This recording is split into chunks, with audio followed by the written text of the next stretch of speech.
আল্লাহ নবী সাল্লাল্লাহু আলাইহি ওয়াসাল্লাম বলেছেন, তোমাদের মধ্যে সেই ব্যক্তি উত্তম যে ব্যক্তি তার স্ত্রীর বিবেচনায় উত্তম। বলেন সুবহানাল্লাহ। অর্থাৎ আপনার স্ত্রী যদি বলে আমার স্বামী উত্তম স্বামী, তাহলে আমার আল্লাহর কাছেও সে স্বামী উত্তম। সুবহানাল্লাহ। রাসূলুল্লাহ সাল্লাল্লাহু আলাইহি সাল্লামের সামাজিক ও মানবিক চরিত্র কেমন ছিল, এটার উপরে আমরা আলোচনা করব ইনশাআল্লাহ।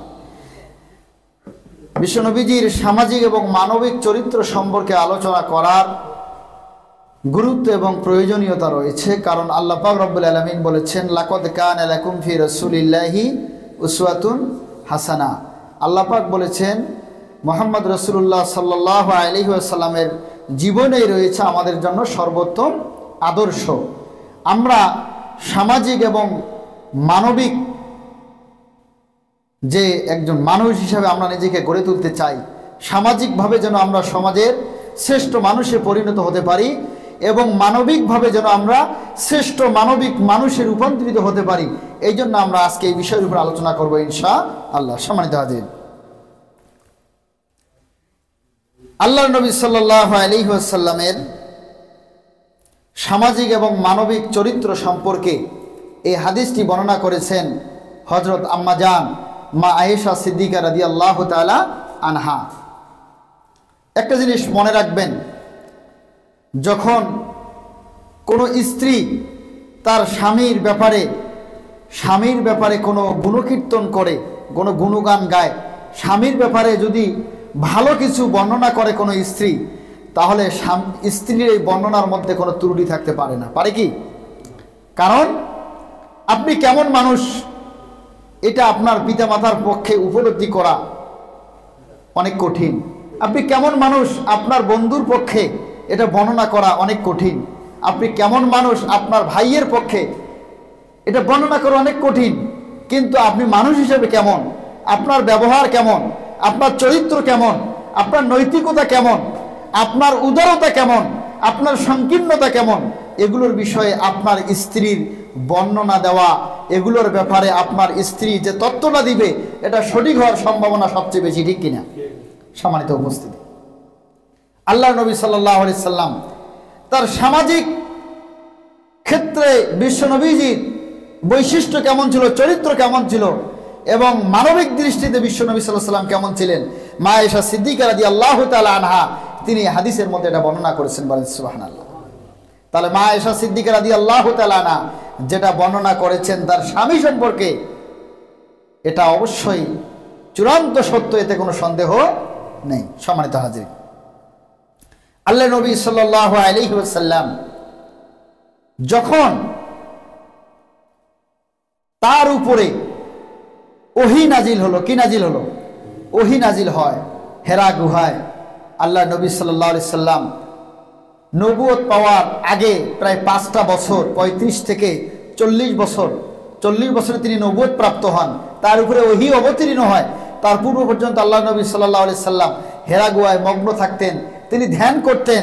তার সমাজের মধ্যে অন্ধকারাচ্ছন্ন পরিবেশ, মানুষে মানুষে হানাহানি, রাহাজানি, মানুষের প্রতি জুলুম, অন্যের সম্পদ লুটপাট।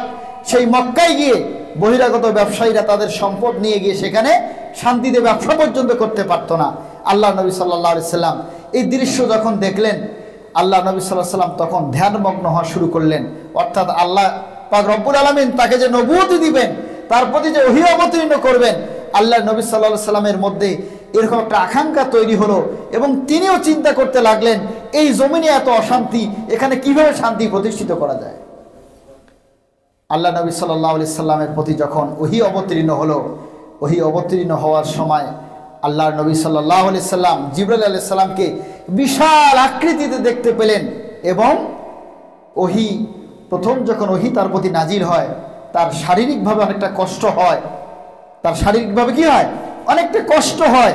আল্লাহর নবী সাল্লাল্লাহু আলাইহি সাল্লাম বিশাল আকৃতির জিবরাইল আলাইহিস সালামকে দেখলেন এবং এই ওহী তার প্রতি যে প্রেরণ হলো, এইটা দেখে আল্লাহ নবী সাল্লাল্লাহু আলাইহি সাল্লাম ভয় পেয়ে তিনি হযরত মা খাদিজাতুল কুবরা রাদিয়াল্লাহু তাআলা আনহার ঘরে গিয়ে শায়িত হলেন এবং তিনি মা খাদিজাতুল কুবরা রাদিয়াল্লাহু তাআলা আনহাকে বললেন, হে খাদিজা, তুমি আমাকে চাদর মুড়ি দিয়ে ঢেকে দাও, আমাকে চাদর দিয়ে ঢেকে দাও। ঝাম্মিলুনি ঝাম্মিলুনি, হে খাদিজা আমাকে ঢেকে দাও।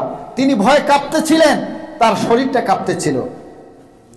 আল্লাহর নবী সাল্লাল্লাহু আলাইহি সাল্লাম যখন এভাবে কাঁপতেছিলেন, মা খাদিজাতুল কুবরা রাদিয়াল্লাহু তাআলা আনহা তিনি বিশ্বনবী সাল্লাল্লাহু আলাইহি ওয়াসাল্লামকে জিজ্ঞাসা করলেন, হে মুহাম্মদ রাসূলুল্লাহ সাল্লাল্লাহু আলাইহি সাল্লাম, আপনি কেন ভয় পাচ্ছেন? কি হয়েছে আপনার? আপনি আমাকে একটু বলুন। আল্লাহর নবী সাল্লাল্লাহু আলাইহি সাল্লাম বললেন, লাকাদ খাশিতু আলা নাফসি। তিনি বলছেন, আজকে আমি যা দেখেছি, আজকে যে দৃশ্য দেখেছি, আমি আমার জীবনের প্রতি আমার ভয় আসতেছে, হয়তোবা আমার প্রাণ নাশের আশঙ্কা আমি করছি। আল্লাহর নবী সাল্লাল্লাহু আলাইহি ওয়াসাল্লাম যখন এইভাবে খাদিজাতুল কুবরা রাদিয়াল্লাহু তাআলা আনহার কাছে এই অভিমত যখন প্রকাশ করলেন, মা খাদিজাতুল কুবরা রাদিয়াল্লাহু তাআলা আনহা তিনি তো তার স্বামী সম্পর্কে জানেন, তার চরিত্র সম্পর্কে জানেন, তার কর্মকাণ্ড সম্পর্কে জানেন। মা খাদিজাতুল কুবরা রাদিয়াল্লাহু তাআলা আনহা তিনি বিশ্বনবী সাল্লাল্লাহু আলাইহি ওয়াসাল্লামকে সাহস দিয়ে বলছেন, আল্লাহর কসম করে বলছি, আল্লাহ আপনাকে কখনোই অপদস্থ, অপমানিত, লাঞ্ছিত করতে পারেন না। বলেন সুবহানাল্লাহ। আরো জোরে বলেন সুবহানাল্লাহ। আল্লাহর নবীর কাছে জিবরাইল আলাইহিস সালাম ওহী নিয়ে এসেছেন। জিবরাইল আলাইহিস সালামকে দেখে এবং ওহী নাজিল হওয়ার সময় তার শারীরিক যে কষ্ট অনুভূত হয়েছে, আল্লাহর নবী আশঙ্কা করলেন তিনি মনে হয় আর প্রাণে বাঁচতে পারবেন না। কিন্তু মা খাদিজাতুল কুবরা রাদিয়াল্লাহু তাআলা আনহা বললেন, ফাওয়াল্লাহি লা ইউখজিকাল্লাহ। মা খাদিজাতুল কুবরা রাদিয়াল্লাহু তাআলা আনহা বললেন, আল্লাহ আপনাকে অপমান, অপদস্থ করতে পারেন না, আল্লাহ আপনার ক্ষতি করতে পারেন না। কেন ক্ষতি করতে পারেন না? মা খাদিজাতুল কুবরা রাদিয়াল্লাহু তাআলা আনহা বলছেন, কেন না, আপনি এমন একজন মানুষ, আপনি এমন একজন সামাজিক মানুষ, আপনি এমন একজন মানবিক মানুষ, আপনি এমন মহান চরিত্রের অধিকারী। মা খাদিজাতুল কুবরা বিশ্ব নবীজির সামাজিক এবং মানবিক গুণাবলী তুলে ধরছেন, বলছেন, কেননা আপনি আত্মীয়তার বন্ধন জুড়ে রাখেন, আপনি তো আত্মীয়তার বন্ধন ছিন্ন করেন না। 2 নম্বরে বলছেন, আপনি সদা সর্বদা সত্য কথা বলেন। 3 নম্বরে বলছেন, আপনি অনাথ দুস্থদেরকে আর্থিকভাবে সহায়তা করেন, তাদের বোঝা হালকা করেন। এরপরে বলছেন, নিঃসন্দেহে আপনি অনাথ এবং দুস্থদেরকে খাবার প্রদান করেন। এরপরে বলছেন, আপনি এমন একজন মহামানব, আপনি অতিথিদেরকে মেহমানদারি করেন, তাদের নিরাপত্তার দায়িত্ব আপনি গ্রহণ করেন। এরপরে বলছেন, এবং সত্যের পথে যারা নির্যাতিত তাদেরকে আপনি সহায়তা করেন। হে আল্লাহ রাসূল, হে আমার স্বামী, আপনি এমন মহান গুণের অধিকারী, এমন সামাজিক গুণের অধিকারী, এমন মানবিক গুণের অধিকারী, সুতরাং আল্লাহ আপনাকে অপদস্থ করতে পারেন না, আল্লাহ আপনাকে অপমানিত করতে পারেন না, আল্লাহ আপনার কোনো ক্ষতি করতে পারেন না। বলেন সুবহানাল্লাহ। তাহলে আল্লাহ নবী সাল্লাল্লাহু আলাইহি সাল্লাম যখন হতাশাগ্রস্ত ছিলেন, তার আপন স্ত্রী খাদিজাতুল কুবরা রাদিয়াল্লাহু তাআলা আনহা, যিনি বিশ্ব নবীজির হাতে ঈমান এনে তার সমস্ত সম্পত্তি স্বামীর জন্য আল্লাহ রাস্তায় উৎসর্গ করেছেন। বলেন সুবহানাল্লাহ। সেই স্ত্রী গ্যারান্টি দিচ্ছে, আপনার এত এত গুণাবলী যে মানুষের থাকে, তার আল্লাহ কোনো ক্ষতি করতে পারে না। তাহলে সেই গুণাবলী আমাদের অর্জন করার প্রয়োজন আছে কিনা বলেন তো? আছে না? আছে না? আছে। কারণ আমরা যদি বিশ্ব নবীজির সেই সামাজিক এবং মানবিক গুণাবলী অর্জন করতে পারি, তাহলে আমাদেরকেও আল্লাহ পাক কখনো অপমানিত এবং অপদস্থ করবেন না। বলেন সুবহানাল্লাহ। সম্মানিত হাজিরিন, তাহলে এখানে একটা আমাদের শিক্ষা, দারুণ শিক্ষা, সেটা হলো যে স্ত্রী যদি স্বামীর ব্যাপারে গ্যারান্টি দেয়, স্ত্রী যদি স্বামীর ব্যাপারে গুণকীর্তন করে, স্ত্রী যদি স্বামীর ব্যাপারে বলে যে আমার স্বামীর মতো ভালো মানুষ আর একটাও নেই, তাহলে এটা সঠিক, তোমাদের আল্লাহর কাছে সেই ব্যক্তি উত্তম যে ব্যক্তি তার স্ত্রীর বিবেচনায় উত্তম। আল্লাহ নবী সাল্লাল্লাহু আলাইহি সাল্লাম বলেছেন, তিরমিজি শরীফের হাদিস, আমার স্বামী আল্লাহ নবী বলেছেন, খিয়ারুকুম, আমার আল্লাহর কাছে খিয়ারুকুম লিনিসাইহিম। সম্মানিত হাজিরিন, এই জন্য স্ত্রীদের সাথে ভালো আচরণ করার প্রয়োজন আছে কিনা বলেন? কথা বলেন, আছে কিনা? স্ত্রীদের সাথে খারাপ ব্যবহার করে এমন লোক সমাজে খুব অভাব, তাই না? হ্যাঁ, বেশি কিনা? স্ত্রীর সাথে ভালো আচরণ করতে হবে। কারণ আপনার স্ত্রী যদি আপনার লাইসেন্স না দেয়, আপনি যে ভালো মানুষ, আপনার স্ত্রী যদি এই লাইসেন্স না দেয়, আর পুরা সমাজের লোক যদি আপনাকে লাইসেন্স দেয়, এই লাইসেন্স আল্লাহর কাছে গৃহীত হবে না। কারণ এটা আল্লাহর নবীজির কথা, ঠিক কিনা? কারণ আপনি ভালো না খারাপ এটা তো আপনার স্ত্রী বেশি বুঝে। আপনি বাহিরে খুব মিঠা ভাষায় কথা বলেন আর বাড়ি থেকে স্ত্রীর সাথে দুর্ব্যবহার করেন, খারাপ ভাষায় গালিগালাজ করেন, তার মানে আপনার বাহিরের ভালোটা এটা হলো মানুষকে আপনি ধোঁকা দেন, এটা আপনার একটা বাহ্যিক বহিঃপ্রকাশ, কিন্তু আসলে আপনি ভালো মানুষ নন। সম্মানিত হাজির, আসুন মা খাদিজাতুল কুবরা রাদিয়াল্লাহু তাআলা আনহা তিনি মুহাম্মদ রাসূলুল্লাহ সাল্লাল্লাহু আলাইহি সাল্লামকে বলছেন, হে নবী, আপনার এই যে এই গুণগুলো আছে, সুতরাং আল্লাহ আপনাকে অপমান করতে পারে না। কি কি গুণের বর্ণনা করলেন সেই গুণগুলো আমরা একটু ব্যাখ্যা করব। সম্মানিত হাজির, আল্লাহ নবী সাল্লাল্লাহু আলাইহি সাল্লামের প্রথম যে গুণাবলী সেটা হলো আত্মীয়তার সম্পর্কের সুরক্ষা তিনি দিতেন। বলেন সুবহানাল্লাহ। আত্মীয়তার সম্পর্ক ছিন্ন করতেন না। এটা হলো মুহাম্মদ রাসূলুল্লাহ সাল্লাল্লাহু আলাইহি সাল্লামের একটা সামাজিক গুণ। কেমন গুণ? সামাজিক গুণ। আর আমাদের মধ্যে আত্মীয়তার সম্পর্ক অতি দ্রুতই ছিন্ন হয়ে যায়, ঠিক কিনা? মুহাম্মদ রাসূলুল্লাহ সাল্লাল্লাহু আলাইহি সাল্লামের আপন চাচা, যার নাম হলো আবু, কথা বলেন, আবু তালিব, নাম শুনেন নাই? আবু তালিব হলেন মুহাম্মদ রাসূলুল্লাহ সাল্লাল্লাহু আলাইহি সাল্লামের আপন চাচা। মুহাম্মদ রাসূলুল্লাহ সাল্লাল্লাহু আলাইহি সাল্লামের এই চাচা আবু তালিব, তিনি কি ঈমান এনেছেন? কথা বলেন, তিনি কি ঈমান এনেছেন? ঈমান আনেন নাই, কিন্তু ঈমান না আনলেও ভাতিজা হিসাবে আবু তালিবের মুহাম্মদ রাসূলুল্লাহ সাল্লাল্লাহু আলাইহি সাল্লামকে তিনি অনেক সহায়তা করেছেন, সহযোগিতা করেছেন। মুহাম্মদের প্রতি ঈমান না আনলেও তিনি মুহাম্মদের পক্ষাবলম্বন করেছেন বিভিন্ন ক্ষেত্রে। এই জন্য এই পক্ষাবলম্বন করতে গিয়ে তাকে 3 বছর বিশ্বনবীজির সাথে জেল খাটতে হয়েছে, ঠিক কিনা?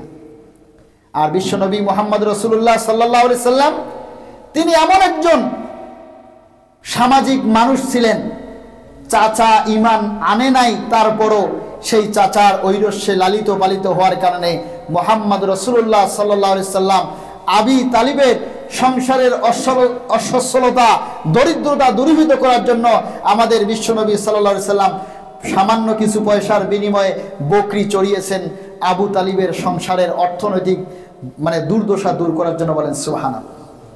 এভাবে তিনি চাচার সাথে আত্মীয়তার বন্ধনকে অটুট রেখেছিলেন। আমরা কি এটা করতে পারি? আমাদের এই সামাজিক বন্ধন আছে? চাচা বেঈমান, তার ঈমান নাই, কিন্তু তিনি চাচার সংসারের দুর্দশা দূরীভূত করার জন্য এমনকি চাচাতো ভাই হযরত আলী রাদিয়াল্লাহু তাআলা আনহুকে তিনি লালন পালনের দায়িত্ব গ্রহণ করেছিলেন। বলেন সুবহানাল্লাহ। তার দেখাশোনার দায়িত্ব নিয়েছে। সম্মানিত হাজিরিন, এই জন্য মুহাম্মদ রাসূলুল্লাহ সাল্লাল্লাহু আলাইহি সাল্লাম তিনি সামাজিক তার যে গুণ, অন্যতম গুণ, তিনি আত্মীয়তার সম্পর্ক কখনো ছিন্ন করেন নাই। সম্মানিত হাজিরিন, আল্লাহর নবী সাল্লাল্লাহু আলাইহি সাল্লাম বলেছেন, লা ইয়াদখুলুল জান্নাতা কাতিউন। আল্লাহর নবী বলেছেন, সাবধান, রক্ত সম্পর্কের আত্মীয়তা ছিন্ন করবে না, কারণ যারা রক্তের সম্পর্কের আত্মীয়তা ছিন্ন করে তারা কখনোই জান্নাতের মধ্যে প্রবেশ করতে পারবে না।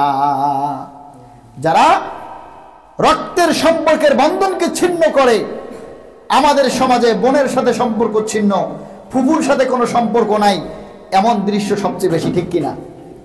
এই রকমের সম্পর্ক ছিন্ন করবেন একটু সম্পত্তির কারণে, সম্পত্তির লোভে বোন সম্পত্তি বের করে নিয়ে গেছে, ফুফু তার সম্পত্তি বের করে নিয়ে গেছে, এই জন্য সম্পর্ক রাখে না। আছে না এমন লোক? আছে কিনা? ওটা তো তার প্রাপ্য, তার হক, তার অধিকার সে বুঝিয়ে নিয়েছে। এছাড়াও তার আরো অধিকার আপনার প্রতি রয়েছে। যতদিন আত্মীয়তার এই বন্ধন হায়াতের এই জিন্দেগিতে থাকবেন, ততদিন বোন এবং ফুফুর সাথে আপনার রক্তের সম্পর্ক বজায় রেখে তার সাথে সৌহার্দ্য আর সম্প্রীতির সম্পর্ক বজায় রাখতে হবে, ঠিক কিনা? যদি না রাখেন, আল্লাহর নবীজির ভাষা হলো, যদি এটা না রাখেন তাহলে আপনি জান্নাতে প্রবেশ করতে পারবেন না। উম্মুল মুমিনিন মা আয়েশা সিদ্দিকা রাদিয়াল্লাহু তাআলা বর্ণনা করেন, মুহাম্মদ রাসূলুল্লাহ সাল্লাল্লাহু আলাইহি সাল্লাম ইরশাদ করেছেন, আত্মীয়তা বা রক্তের সম্পর্ক এমন একটা জিনিস, এটা আল্লাহর আরশের মধ্যে ঝুলন্ত অবস্থায় থাকে, আর সে আল্লাহর নির্দেশে বলতে থাকে যে ব্যক্তি আমার সাথে সুসম্পর্ক বজায় রাখবে, আল্লাহ পাক রব্বুল আলামিন তার সাথে সুসম্পর্ক বজায় রাখবেন, আর যে আমার সাথে সম্পর্ক ছিন্ন করবে, আল্লাহ পাক রব্বুল আলামিন ওই ব্যক্তির সাথে সম্পর্ক ছিন্ন করে দিবেন। বলে নাউজুবিল্লাহ। মা আয়েশা সিদ্দিকা রাদিয়াল্লাহু তাআলা আনহা বলেছেন, আল্লাহর নবী কথা বলছেন, এই রক্তের যে সম্পর্ক, রক্তের যে বন্ধন, এটা ঝুলন্ত অবস্থায় থাকে আরশে আজিমে। আর আল্লাহর নির্দেশে প্রত্যেকটা মুহূর্তে সে ঘোষণা করতে থাকে যে রক্তের সম্পর্কটাকে যে অটুট রাখে, আল্লাহ তার সাথে সম্পর্ক অটুট রাখে। আর রক্তের সম্পর্ক যারা ছিন্ন করে, আল্লাহ তার সাথে সম্পর্ক ছিন্ন করে। আর আল্লাহ যার সাথে সম্পর্ক ছিন্ন করে, তার ইহকাল আর পরকালে কোনো সফলতা আসতে পারে? পারে কি? পারে না। সম্মানিত হাজিরিন, আল্লাহর নবী সাল্লাল্লাহু আলাইহি ওয়াসাল্লামের দ্বিতীয় সামাজিক যে গুণাবলী, সেটা হলো আল্লাহর নবী সাল্লাল্লাহু আলাইহি সাল্লাম সদা সর্বদা তিনি সত্য কথা বলতেন। কি কথা বলতেন? সত্য কথা বলতেন। আর আমরা সব সময় কি বলি? কথা বলেন, কি বলি? মিথ্যা ব্যবহার করি, কথায় কথায় মিথ্যা বলি। মিথ্যা বলা আমাদের একটা স্বভাব, ঠিক কিনা? এখন মোবাইলে সবচেয়ে বেশি মিথ্যা কথা ব্যবহার হয়, ঠিক কিনা? বলে আপনি কোথায় আছেন, আছে এক জায়গায়, তথ্য দেয় আর এক জায়গায়, ঠিক কিনা? এই অভ্যাসটাকে পরিহার করতে হবে, পরিত্যাগ করতে হবে। কারণ মুহাম্মদ রাসূলুল্লাহ সাল্লাল্লাহু আলাইহি সাল্লামের অন্যতম সামাজিক গুণাবলী হলো তিনি কখনো মিথ্যা ব্যবহার করতেন না। সম্মানিত আছেন, আল্লাহর নবী সাল্লাল্লাহু আলাইহি সাল্লাম বলেন, নিশ্চয় সত্য এমন একটা জিনিস, সত্য পুণ্যের পথ দেখায়, এবং যারা পুণ্য অর্জন করে, পুণ্য মানুষকে জান্নাতের মধ্যে পৌঁছায় দেয়। বলেন সুবহানাল্লাহ। আল্লাহর নবী বলছেন, শুধু তাই নয়, যারা সত্য বলে, সত্য বলার কারণে তারা পুণ্য অর্জন করে। আর যারা পুণ্য অর্জন করে, আল্লাহ পাক রব্বুল আলামিন এদেরকে সত্যবাদী হিসাবে তাদের নাম লিপিবদ্ধ করেন। আর যখন কেউ মিথ্যা বলে, মিথ্যা বলার কারণে সে পাপ অর্জন করে। আর পাপ এমন একটা জিনিস, পাপ মানুষকে জাহান্নামের দিকে ঠেলে নিয়ে যায়। আর মিথ্যা বেশি বেশি ব্যবহার কারণে আল্লাহ পাক রব্বুল আলামিন ওই ব্যক্তিটার নাম মিথ্যাবাদী হিসেবে লিপিবদ্ধ করে দেন। বলেন নাউজুবিল্লাহ। তাহলে মিথ্যা কথা বললে পাপ কামাই হয়, আর পাপ কামাই হলে জাহান্নাম কামাই হয়, ঠিক কিনা? সত্য কথা বললে নেকি অর্জন হয়, আর নেকি অর্জন করলে জান্নাত কামাই হয়। বলেন সুবহানাল্লাহ। আর যারা সত্য বলে তাদের নাম আল্লাহ সত্যবাদী হিসেবে লিখে রাখে, আর যারা মিথ্যা বলে তাদের নাম মিথ্যাবাদী হিসেবে আল্লাহ লিখে রাখেন। তাহলে আমরা কি সত্যবাদী হতে চাই কিনা? বলেন তো, চাই কিনা? সম্মানিত হাজিরিন, আল্লাহর নবী সাল্লাল্লাহু আলাইহি সাল্লাম আরো বলেন, তিনটা জিনিস মানুষকে নাজাত দেয়, মুক্তি দেয়। তার মধ্যে একটা হলো প্রকাশ্য এবং গোপনে আল্লাহকে ভয় করা, আর দুই নাম্বার হলো খুশি এবং অখুশি সকল অবস্থায় সদা সর্বদা সত্য কথা বলা। তিন নাম্বার হলো ধনী এবং দারিদ্র উভয় অবস্থায় মধ্য পন্থা অবলম্বন করা। সুতরাং এখানেও আমরা একটা জিনিস খুঁজে পাই, প্রকাশ্য এবং গোপনে আল্লাহকে ভয় করার পরে সকল অবস্থায় আপনি খুশি থাকেন আর অখুশি থাকেন, সব সময় যদি আপনি সত্য কথা বলেন, তাহলে আল্লাহ পাক রব্বুল আলামিন এর বিনিময়ে আপনাকে নাজাত দিয়ে দিবেন। বলেন সুবহানাল্লাহ। তাহলে আমাদের নাজাত পাওয়ার দরকার আছে কিনা? বলেন। সর্ব অবস্থায় সত্য কথা বলা, এটা মুহাম্মদ রাসূলুল্লাহ সাল্লাল্লাহু আলাইহি ওয়াসাল্লামের স্বভাব। বিশ্বনবী সাল্লাল্লাহু আলাইহি ওয়াসাল্লাম নবুয়তের আগে কিংবা নবুয়তের পরে তিনি কখনো মিথ্যা বলেননি। বলেন সুবহানাল্লাহ। তিনি যখন কিশোর ছিলেন, যুবক ছিলেন, তখনও তিনি সত্য বলতেন। এই জন্য আল্লাহর নবীকে কাফেররা উপাধি দিয়েছিল আল আমিন এবং আস সাদিক। বলেন সুবহানাল্লাহ। আল আমিন মানে বিশ্বাসী, আর আস সাদিক মানে সত্যবাদী। বলেন সুবহানাল্লাহ। কারা এই উপাধি দিয়েছে? কাফেররাই উপাধি দিয়েছে। সম্মানিত হাজিরিন, আল্লাহর নবী সাল্লাল্লাহু আলাইহি ওয়াসাল্লামের তৃতীয় গুণাবলী মা খাদিজাতুল কুবরা রাদিয়াল্লাহু তাআলা আনহা যে গুণাবলী বর্ণনা করেছেন, যে গুণাবলীর কথা বলেছেন, আল্লাহর নবী সাল্লাল্লাহু আলাইহি সাল্লামের তৃতীয় গুণ হলো তিনি সবসময় দুর্বলদের বোঝা বহন করতেন। বলেন সুবহানাল্লাহ। দুর্বলদের বোঝা আমার নবী বহন করতেন, আর আমরা দুর্বলদের বোঝা বহন করি না, ঠিক কিনা? যারা গরিব, যারা অসহায়, আমরা চাই তারা গরিবে থাক, অসহায় থাক, সারা জীবন যেন টাকাওয়ালাদের গোলামি করে জীবনযাপন করে, এইটাই আমরা চাই, ঠিক কিনা? আপনি ভালো খান, আপনার বাড়ির পাশে ভালো খাইতে পারে না, এটার খোঁজ খবর আপনি নেন না, ঠিক কিনা? মুহাম্মদ রাসূলুল্লাহ সাল্লাল্লাহু আলাইহি ওয়াসাল্লাম তিনি যদিও অভিজাত বংশে জন্মগ্রহণ করেছেন, কিন্তু তিনি আর্থিকভাবে দরিদ্র পরিবারে জন্মগ্রহণ করেছেন, ঠিক কিনা? মুহাম্মদ রাসূলুল্লাহ সাল্লাল্লাহু আলাইহি সাল্লাম তিনি বকরি চড়িয়েছেন, মানুষের বাড়িতে কাজ করেছেন। যুগে যুগে যত নবী এবং রাসূল এসেছে তারাও কোনো না কোনো সময় মানুষের বাড়িতে কাজ করেছে, বকরি চড়িয়েছে। এটা হাদিস রয়েছে এর পক্ষে। সম্মানিত হাজিরিন, মুহাম্মদ রাসূলুল্লাহ সাল্লাল্লাহু আলাইহি ওয়াসাল্লাম তিনি যদিও গরিব ছিলেন, দরিদ্র ছিলেন, কিন্তু তিনি এমন একজন মহামানব ছিলেন। তিনি মানুষের যারা দুর্বল, যারা অভাবী, তাদের সাহায্য বিশ্বনবী সাল্লাল্লাহু আলাইহি ওয়াসাল্লাম করেছেন। যদি কখনো মুহাম্মদ রাসূলুল্লাহ সাল্লাল্লাহু আলাইহি সাল্লামের কাছে কোনো অভাবগ্রস্ত ব্যক্তি যদি বিশ্বনবীজির কাছে টাকা ধার নেওয়ার জন্য আসতেন, মুহাম্মদ রাসূলুল্লাহ সাল্লাল্লাহু আলাইহি সাল্লামের কাছে যদি টাকা না থাকতো, তিনি নিজে না খেয়ে থাকলেও অন্যের কাছ থেকে প্রয়োজনে টাকা ধার করে হলেও তিনি মানুষকে অর্থ দিয়ে সহায়তা করেছেন।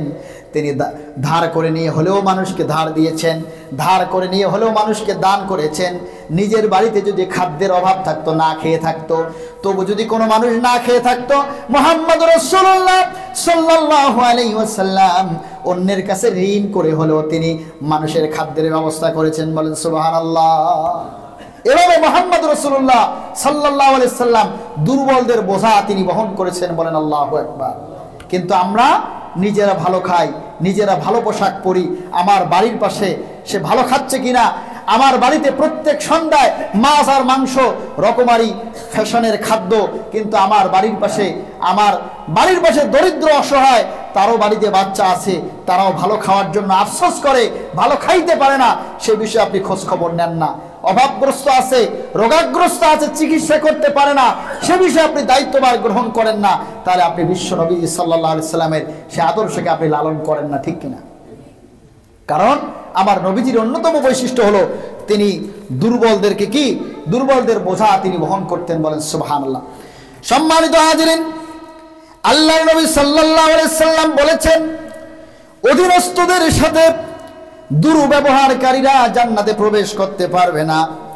আল্লাহর নবীও বলেন, হ্যাঁ, আমার উম্মতের অধিকাংশই হবে এতিম ও শ্রমজীবী মানুষ।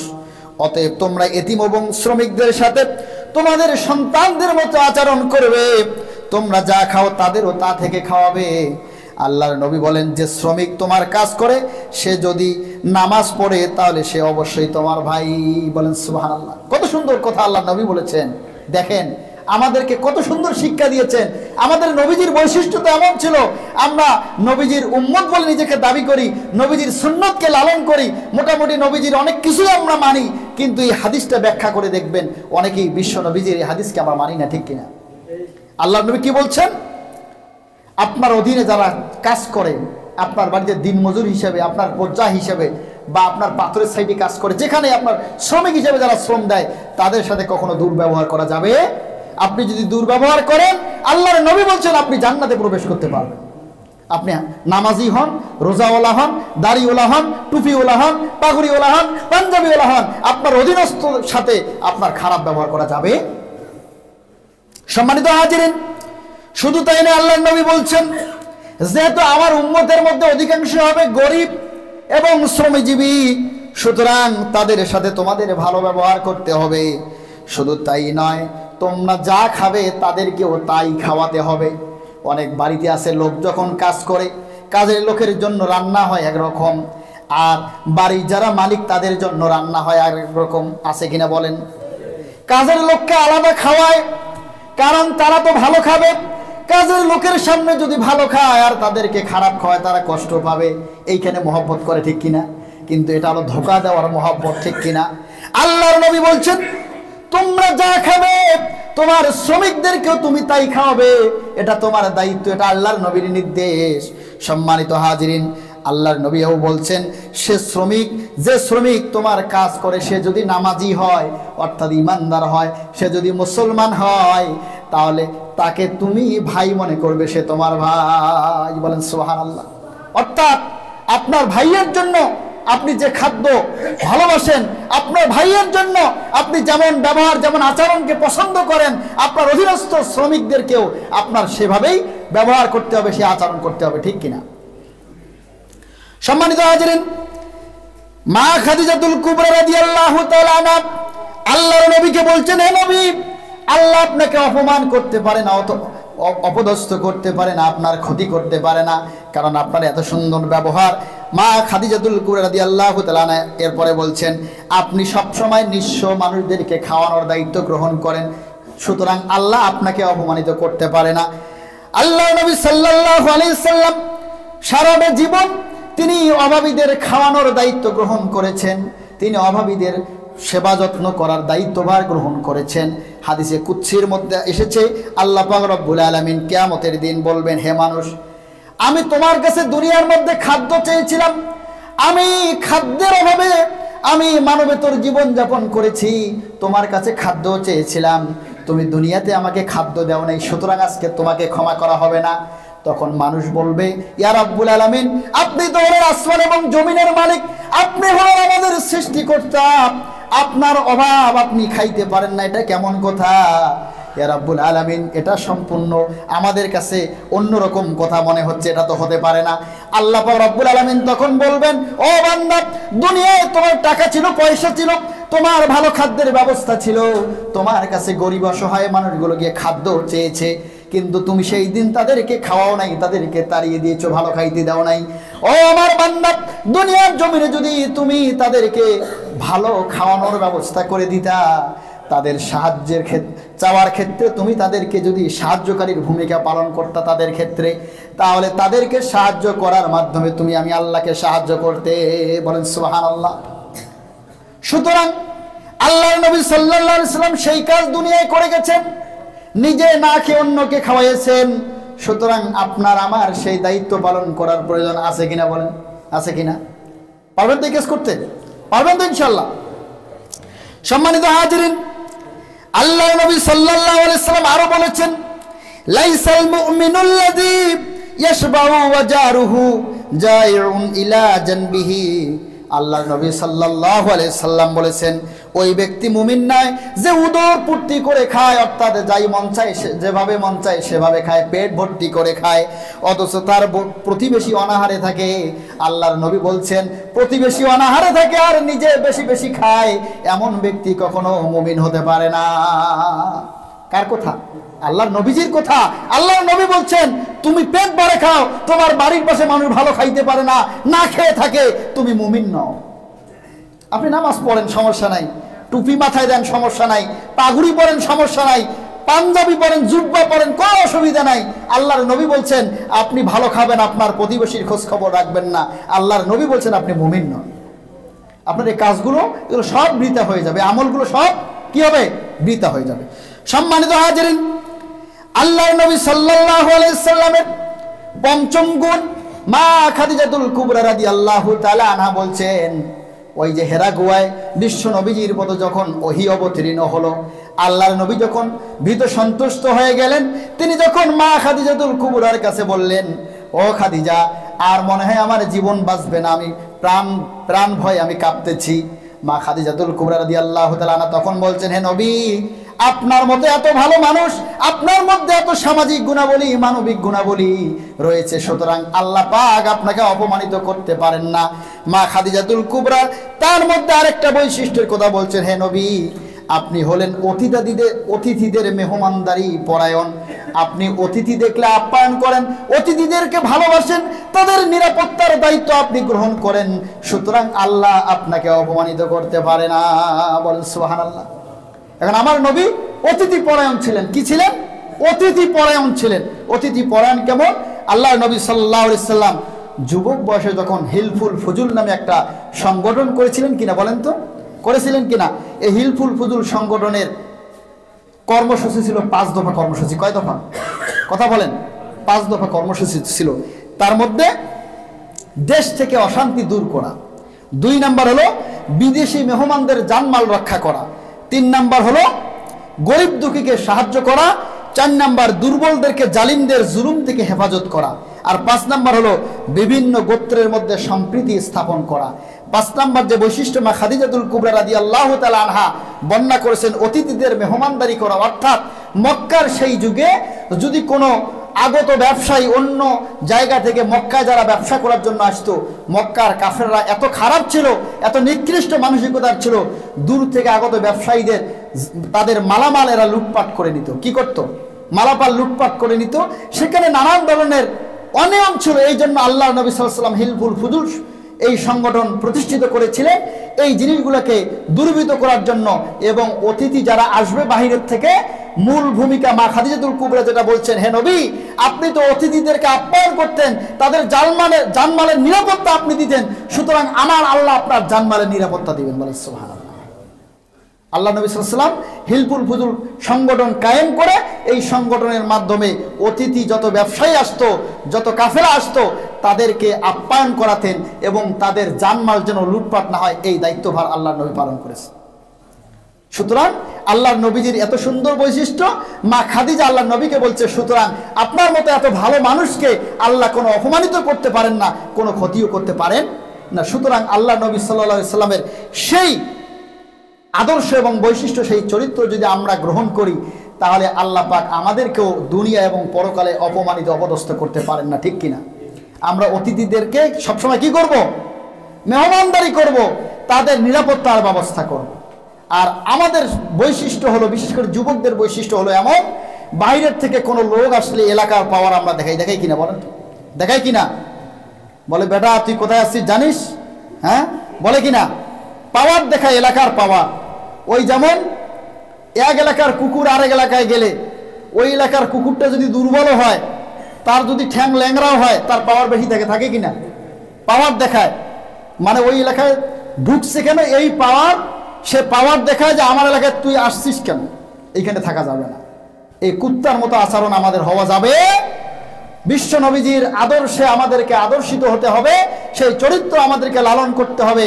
বহিরাগত লোক যদি আসে, মুসাফির যদি আসে, মেহমান যদি আসে, অতিথি যদি আসে, তাদেরকে ভালো আচরণ করতে হবে, তাদের বিপদে পাশে দাঁড়াতে হবে, তাদের মেহমানদারি করতে হবে, তাদের জানমালের নিরাপত্তা আমাদেরকে দিতে হবে। ঠিক কিনা? পারবো তো ইনশাল্লাহ? বিশ্ব নবীজির এই সামাজিক এবং মানবিক গুণ আমরা কি অর্জন করতে পারবো?